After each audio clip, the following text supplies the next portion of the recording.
Welcome government officers. நமக்கு புதுசா இந்து சமய அறநிலையத்துறைக்கு கீழ ஒரு நோட்டிஃபிகேஷன் ரிலீஸ் பண்ணியிருக்காங்க. அந்த நோட்டிஃபிகேஷன பத்தி தான் இந்த வீடியோல டீட்டெயிலா பார்க்க போறோம். நாகப்பட்டினம் மாவட்டம் திருக்குவளை வட்டத்தில இருக்கிற எட்டுக்குடி அருள்மிகு சுப்பிரமணிய சாமி திருக்கோயில்ல தான் நோட்டிஃபிகேஷன் ரிலீஸ் பண்ணியிருக்காங்க.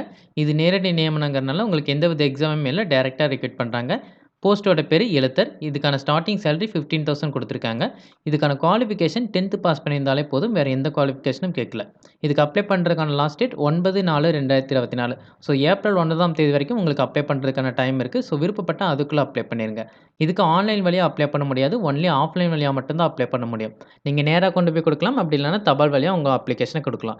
எந்த அட்ரஸ்ல குடுக்கணும்னு பார்த்தீங்கன்னா, செயல் அலுவலர் அருள்மிகு சுப்பிரமணிய சாமி திருக்கோயில், எட்டுக்குடி, திருக்குவளை வட்டம், நாகப்பட்டினம் மாவட்டம்.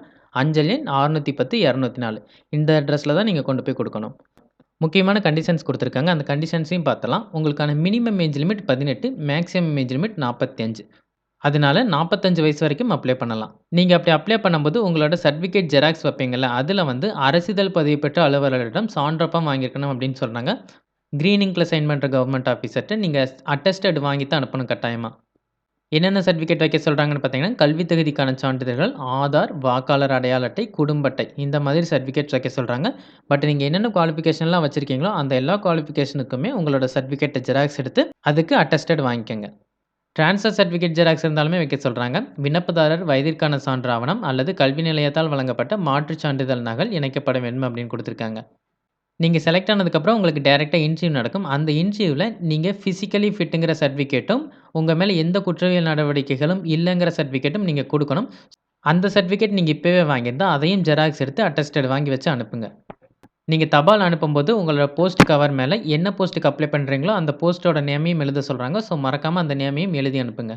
நேம் மட்டும் எழுதாம, அந்த பணியிட வரிசை எண்ணையும் சேர்த்து எழுத சொல்றாங்க. ஸோ அந்த வரிசை எண்ணையும் சேர்த்து எழுதிருங்க தபால் கவர்ல. இன்கேஸ் நீங்க செலக்ட் ஆயிட்டீங்கன்னா, உங்களுக்கு அவங்க ரிட்டர்ன் கால் லெட்டர் அனுப்புறதுக்காக உள்ள வந்து ஒரு தபால் கவர் வைக்க சொல்றாங்க. அதுல ரூ. 30 ஸ்டாம்ப் ஒட்டி வச்சுருங்க. அப்பதான் நீங்க செலக்ட் ஆனா உங்களுக்கு கால் லெட்டர் வரும். நீங்க அப்படி உள்ள தபால் கவர் வைக்கலன்னா, நீங்க செலக்ட் ஆனாலுமே உங்களுக்கு கால் லெட்டர் அனுப்ப மாட்டாங்க. அப்படி நீங்க உள்ள வைக்கிற கவர்லயும் உங்களோட அட்ரஸ் எழுதிருங்க. சுய விலாசமிடப்பட்ட ஒப்புகை அட்டையுடன் அப்படின்னு கேட்டிருக்காங்க. ஸோ உள்ள வைக்கிற கவர்ல ரூ. 30க்கு ஒரு ஸ்டாம்ப் ஒட்டிருங்க. அதுல உங்களோட அட்ரஸையும் எழுதிருங்க. இந்த போஸ்ட்டுக்கு அப்ளை பண்றதுக்கான அப்ளிகேஷன hrce.tn.gov.in இந்த வெப்சைட்ல வந்து டவுன்லோட் பண்ண சொல்றாங்க. நீங்க அங்க போய் கஷ்டப்பட்டு டவுன்லோட் பண்ணணுங்கிற அவசியம் இல்ல. நான் டிஸ்கிரிப்ஷன்லயே உங்களுக்கு ஈஸியா இருக்கட்டுமேங்கிறதுக்காக அட்டாச் பண்ணியிருக்கேன். ஸோ நீங்க ஈஸியா டிஸ்கிரிப்ஷன்ல டவுன்லோட் பண்ணிக்கங்க. கவர்மெண்ட் ஜாப் தேடிட்டு இருக்கவங்க எல்லாருக்கும் இந்த வீடியோ யூஸ்ஃபுல்லா இருக்கும்னு நினைக்கிறேன். இந்த வீடியோ புடிச்சிருந்துச்சா லைக் பண்ணுங்க. கவர்மெண்ட் ஜாப் தேடிட்டு இருக்க உங்க ஃப்ரெண்ட்ஸ்க்கும் இந்த வீடியோவ ஷேர் பண்ணுங்க. இந்த நோட்டிஃபிகேஷன் ரிலேட்டடா வேற ஏதாவது டவுட் இருந்தா கமெண்ட் செக்ஷன்ல கேளுங்க. மறக்காம சப்ஸ்கிரைப் பண்ணுங்க. Thank you.